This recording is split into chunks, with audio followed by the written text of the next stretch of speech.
How does the use of technology affect a child's development? That is my research question.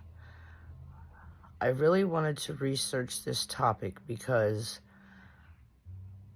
with being with children every day, I've noticed that children seem to have less focus, more behavior problems, and a lack of social interactions. Well, appropriate social interactions.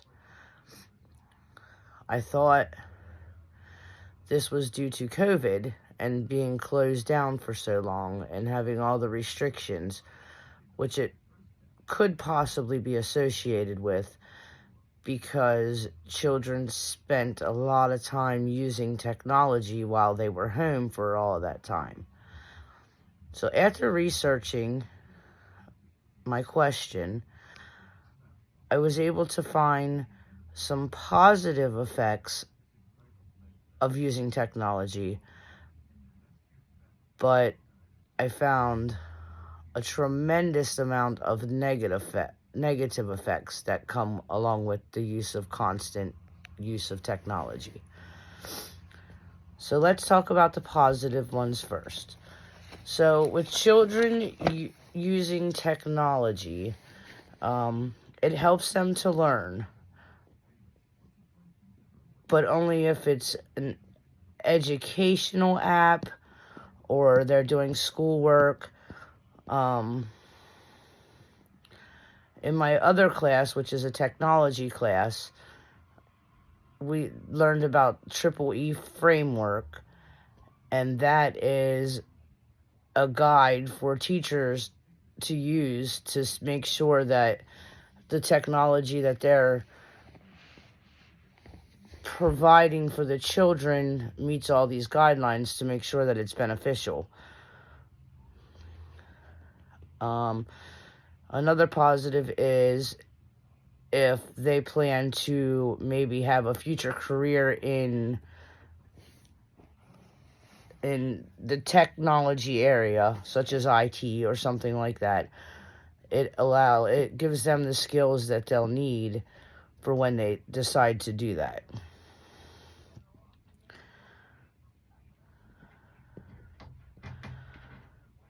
It also helps improve eye-hand coordination. It improves their ability to multitask. It improves their visual spatial development. And it improves problem solving and decision making. And it also improves reaction times. These things can only be positive, though, if the amount of time the children are spending on technology is limited to what is recommended. Children from age 2 to 5 is recommended only 1 hour a day of time on a screen. Children 5 to 18 should be at the parents' consent. There's no specific guideline on an hour amount. But parents should be consistent with their limits when it comes to children in the age range of 5 to 18. If we follow those guidelines, then technology is a great asset to the children. But if we don't, that's where we come into the negative effects of technology. The children that are permitted to be on over the recommended time usually have lower attention span because when they're using technology, they get immediate responses. They don't have to wait. So when they have to wait, they don't know how to wait, so they can't focus on what they need to focus on. They also are at risk for cyberbullying, hackers, and criminals. They can have their identity stolen. They can be harassed. They're at risk of depression. The more time that they're on it,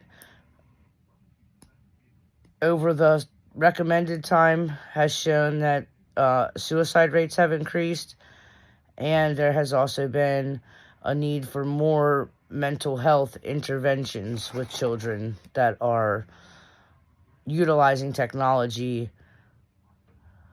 more than what is recommended. Obesity is another negative factor. Children aren't getting outside and playing and exercising.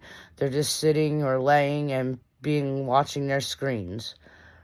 Their grades can fall in school because they're spending less time on their homework or their schoolwork. They just want to play games and talk to their friends on social media instead of focusing on their schoolwork. Bullying has become very bad because children can hide behind the screen, or even adults can hide behind the screen and bully others, and they won't have to face them, so they won't know who it is, or if they do know who it is, they're still hiding behind the screen. And with the use of technology and social media, there's less face-to-face interactions. So children don't know how to talk to someone or play with someone because they're just used to being by themselves and playing on their own.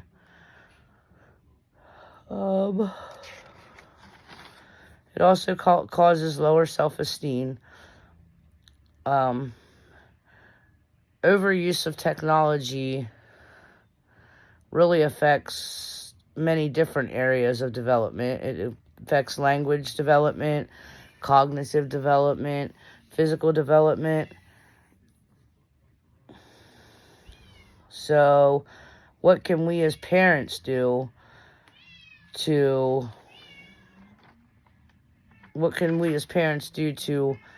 help reduce the amount of screen time or make it fair?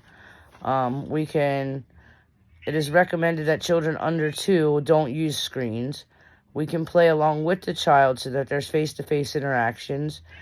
We can make sure that technology doesn't interfere with the chance to play.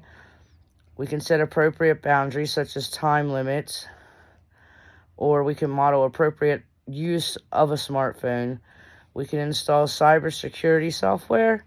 We can monitor their screen time. We can add parental controls. We can encourage play dates. And we can provide them with quality apps that promote cognitive skills. And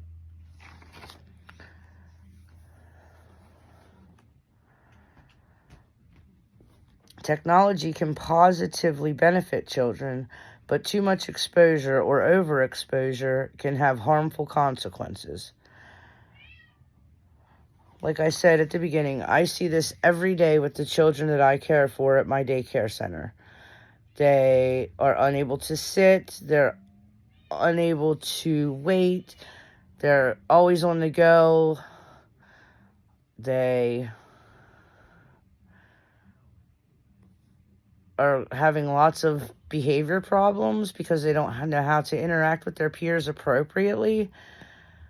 I don't know if they're playing fighting games or whatever else, but they're constantly want to wrestle or just nitpicking.